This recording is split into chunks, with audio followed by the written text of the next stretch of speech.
Ô glória, louvado seja Deus. Eu quero compartilhar um entendimento da palavra de Deus que está em segunda carta a Timóteo, capítulo 2, versículo 15, que diz assim: procura apresentar-te a Deus aprovado, como obreiro que não tem de que se envergonhar, que maneja bem a palavra da verdade. Nós vamos ver a parte A, a parte B e a parte C desse versículo. Primeira coisa, procura apresentar-te a Deus aprovado. Tem muita gente que está sendo aprovado pelos homens, está tendo sucesso diante dos homens, mas não está sendo aprovado por Deus, nem tendo sucesso diante de Deus.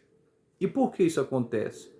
Porque muitas das pessoas que servem a Deus estão edificando a obra do ministério conforme o seu querer, conforme a sua direção e não segundo a vontade de Deus. Exemplos. Será que Deus está aprovando o ministério do pastor? Será que Deus está aprovando o ministério de evangelista? O ministério do departamento financeiro? O ministério social? O ministério de profeta, de apóstolo, de mestre? Ministério de louvor? E tantos outros ministérios que existem por aí? Será que Deus está aprovando? Deus só vai estar aprovando se a pessoa estiver edificando de acordo com a palavra, fazendo tudo de acordo com a palavra.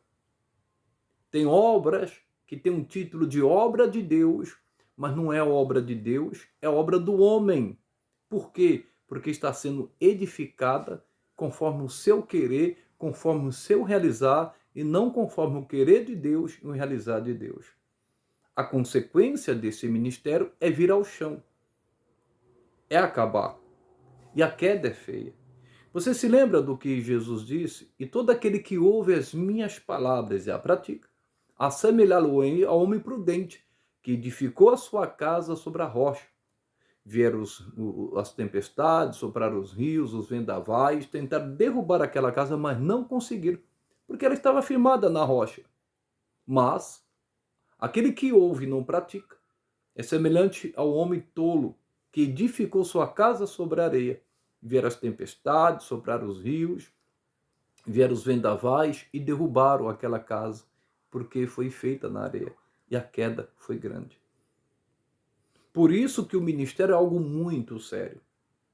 O ministério tem que ser edificado na direção de Deus, no mover de Deus, na inspiração do Espírito Santo. Tem muito ministério caindo por terra. E às vezes a pessoa tem até o chamado para o ministério, mas não está sendo aprovado por Deus, porque a pessoa está fazendo do seu jeito. A Bíblia diz: se o Senhor não edificar a casa, em vão trabalham aqueles que a edificam. Eu vou te dar um outro exemplo, segundo a palavra de Deus, que diz assim: segundo a graça de Deus que me foi dada, pus eu, como sábio arquiteto, um fundamento, e o outro edifica sobre ele. Mas veja como cada um edifica sobre ele. O apóstolo Paulo está dizendo: segundo a graça de Deus, que ele me concedeu, eu, como sábio arquiteto, eu coloquei o fundamento do meu ministério sobre Cristo. Isso é muito forte. O sábio arquiteto de Cristo faz isso. Ele sabe que precisa de um fundamento para suportar o que virá e para que cresça também, em nome de Jesus. E ele foi muito inteligente, sábio. Aí ele diz, e estava alertando a igreja de Corinto para que fizesse o mesmo. Porque ninguém pode pôr outro fundamento além do que já está posto, a qual é Jesus Cristo. Tem muita gente que quer colocar um outro fundamento, quer dizer, quer colocar suas ideias, o que ela acha, o que vai dar certo no entendimento dela. Mas se o fundamento não for Cristo, vai cair por terra, não vai durar muito tempo. E diz mais: e se alguém sobre este fundamento formar um edifício de ouro, prata, pedras preciosas, madeira, feno e palha, a obra de cada um se manifestará, na verdade o dia declarará, porque pelo fogo será descoberta, e o fogo provará qual seja a obra de cada um. Então aqui está dizendo que se alguém sobre este fundamento formar um edifício, construir um edifício de ouro, de prata, pedras preciosas, madeiras, palhas, a obra de cada um vai se manifestar. Não tem como esconder isso. Vai aparecer. E o dia declarará. Aqui está falando de recompensas, daquilo que é feito para Deus aqui na terra. Aí ele diz, porque pelo fogo será descoberto. Todas as obras que fazemos aqui vai ser provado. Pelo fogo no dia para receber as recompensas. Por quê? Olha o que diz. Se a obra que alguém edificou nessa parte permanecer, esse receberá galardão. Se você construir sobre o fundamento que é Cristo, edifício de ouro, de prata, olha que coisa. Quando o fogo for provar essas obras, elas não serão queimadas.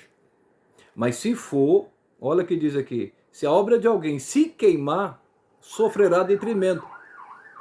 E qual que vai queimar? De madeira, de feno, de palha. Tem muita gente, olha que coisa, construindo uma obra de feno, de palha, de madeira. E quando sofrer o fogo de Deus, não vai permanecer. Essa pessoa não vai ser recompensada, não vai ser galardoada.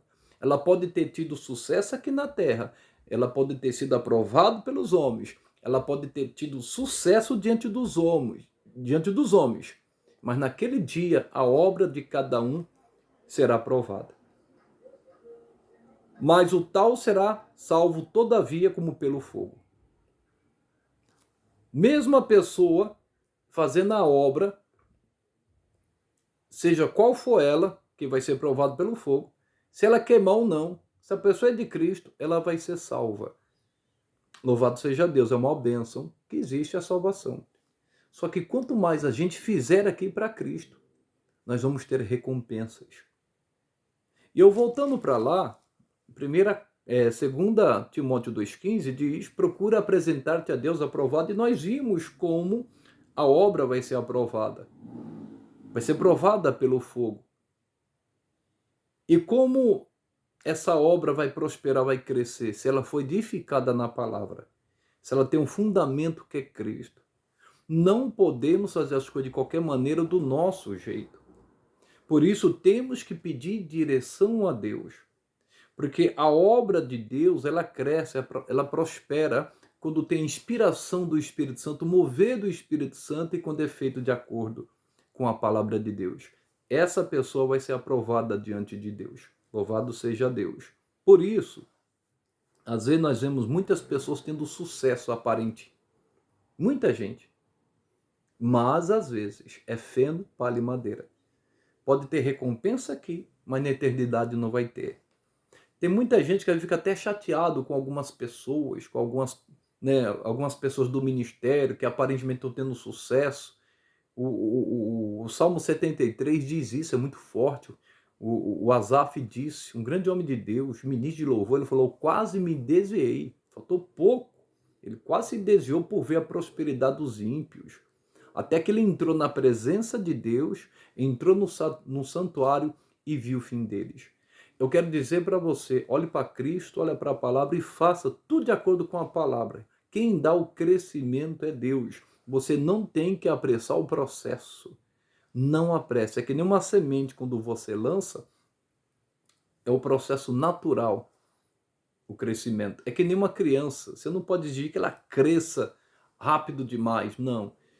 É o processo natural da criança. Continuando diz, procura apresentar-te a Deus aprovado, como obreiro que não tem de que se envergonhar. Como obreiro que não tem do que se envergonhar. Infelizmente tem muita gente se envergonhando, que fazem a obra de Deus. E por que tem se envergonhado? Porque não pratica a palavra. Não maneja, como diz aqui, bem a palavra de Deus. Nós não temos do que se envergonhar, irmãos. Devemos ter uma vida na palavra, e se a gente tiver uma vida na palavra, nós vamos ter uma vida santificada. A Bíblia diz: santifica-os na verdade, a tua palavra é verdade. Nós não vamos ter do que se envergonhar. Quando as pessoas falarem alguma coisa contra nós, o próprio Deus vai nos defender. Você pode ter certeza disso. Deus cuida da sua reputação. Vale a pena andar na palavra e fazer tudo de acordo com a palavra. E a gente, irmãos, tem que estar bem firme na fé e na palavra, para que as pessoas olhem e vejam em nós carta viva de Cristo, em nome de Jesus. E maneje bem a palavra. Maneje. Isso é muito importante. Jesus Cristo, quando ele estava no deserto, quando o diabo veio tentá-lo, dizendo: se tu és o Filho de Deus, transforma essas pedras em pães, Jesus repreendeu Satanás, manejou a palavra e diz: assim está escrito, nem só de pão viverá o homem, mas de toda a palavra que sai da boca de Deus. Jesus manejava bem a palavra, sabia usar a palavra corretamente. E você também precisa entender, manejar a palavra quando vê um problema espiritual, quando você perceber que é um espírito maligno que está por detrás daquilo, que é um demônio. O que Jesus disse? Os sinais seguirão os que crerem em meu nome, expulsarão demônios. Quando surgiu uma doença, mesma coisa, imporão as mãos sobre os enfermos, curarão. Tem várias passagens na Bíblia que fala sobre cura. Então você tem que manejar a palavra. Por exemplo, os seus filhos são herança do Senhor. Se o inimigo está atacando os seus filhos, está usando os seus filhos na perdição, na coisa errada, você tem que repreender e paralisar essa ação maligna e dizer: os meus filhos são herança do Senhor. Maneja a palavra. Maneja a palavra em relação à situação financeira, em relação à família. A Bíblia diz: crê no Senhor Jesus, será salvo de tua casa. É você manejar a palavra. Maneja a palavra. Irmãos, o inimigo não aguenta. É você se sujeitar a Deus, resistir ao diabo, ele fugirá de vós. Então, resumindo aqui, procura apresentar-te a Deus aprovado, como obreiro do que não tem do que se envergonhar, que maneje bem a palavra da verdade. Eu creio que Deus falou ao seu coração. Viva essa palavra, pratique essa palavra, você vai prosperar, você vai crescer, você vai ser uma bênção nas mãos de Deus. Que Deus te abençoe grandemente em o nome de Jesus. Se inscreva nesse canal, deixe o seu like, faça um comentário. No demais, que Deus te abençoe em nome de Jesus.